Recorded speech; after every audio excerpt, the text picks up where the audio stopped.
Hi guys, and welcome to the tutorial where we will explain how you can transfer money between accounts in Bank of America.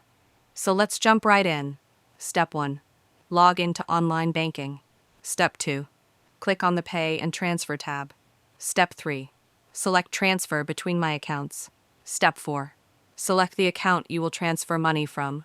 You can transfer between your Bank of America banking, Bank of America private bank, and Merrill investment accounts. Step 5.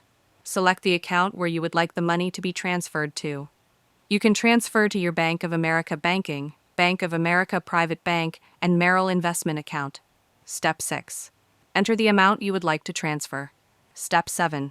Select the desired frequency. You can transfer money immediately or schedule a transfer or recurring payments. Once you select frequency, add your desired dates. Transfer options may vary based on the account you're moving money to. For this demo, we will select a one-time immediate transfer. Step 8. Click Next.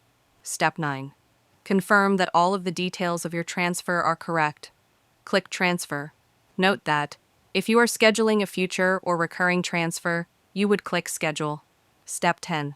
You will receive a confirmation message. Immediate, scheduled, and recurring transfers will be displayed in your Pay and Transfers Activity section. Click Go to Activity to view.